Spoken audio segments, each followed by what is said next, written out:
Good morning, everyone. How are you doing? Happy Wednesday. Welcome to the Love in Dubai Daily, where we take you through the big stories that everyone in Dubai is talking about.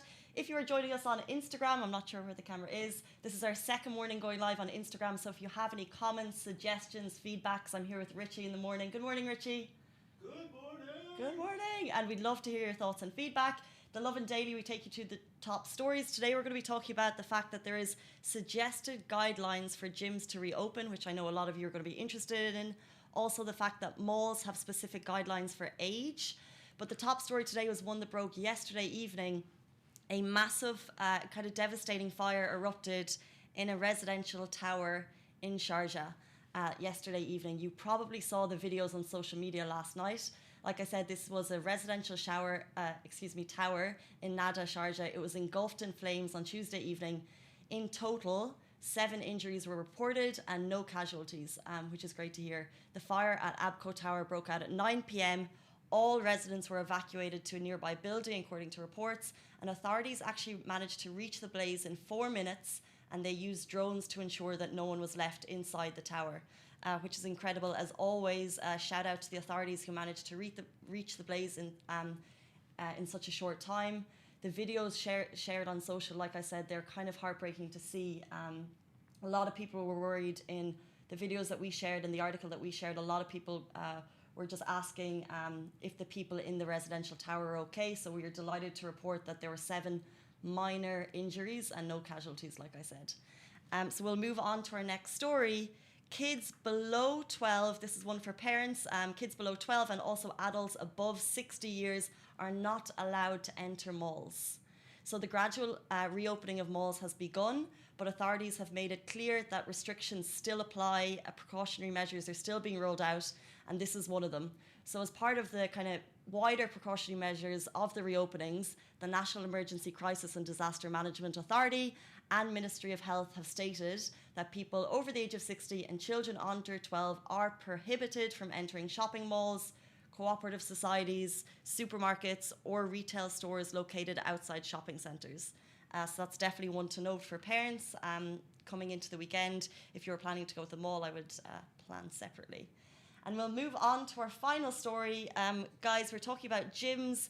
Guidelines for Dubai gyms to reopen have been issued.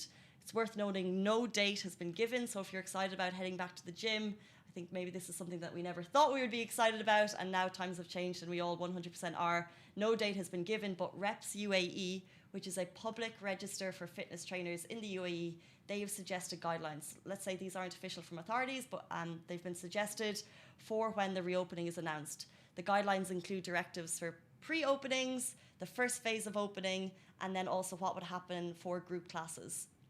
So what gyms are hearing now is prior to opening, there would be enhanced cleaning and proof of disinfection. All staff would be required to undergo tests. All mats would be removed. There'd be cleaning schedules. Information would be shared with members and equipment would be moved to ensure it's all 2 meters apart. Then when it does open, gyms should not exceed a maximum capacity of 50%.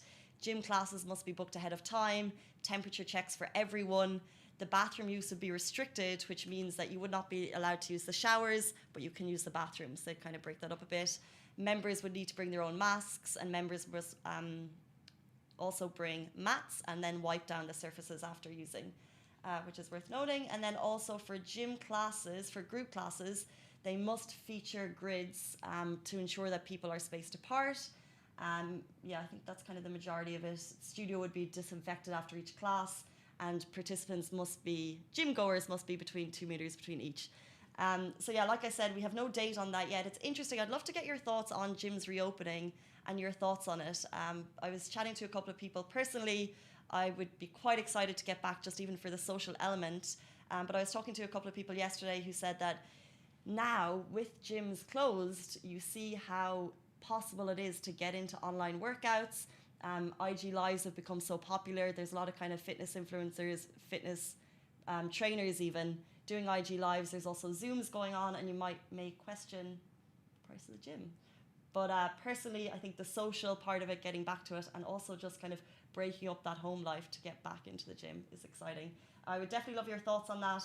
Personally, yeah, I just miss the human interaction of people. So I can't wait for that date, and if we get it, we will bring it out to you. Like I said, we're seeing kind of the rollout at the moment. We have restaurants open at 30% capacity. We have malls open. Supermarkets, of course, have remained open the whole time. And we'll bring you more on that. Richie's, is there something going on, Richie? No. Oh. I'm good. Anyway, guys, those are our top stories. We're bringing you the more same time, same place tomorrow morning. Have a great day. Stay safe and wash your hands. See you soon. Bye. And also, bye to Instagram. Thank you guys for tuning in for our second ever Instagram Live. Richie's going to cut you out now, I think.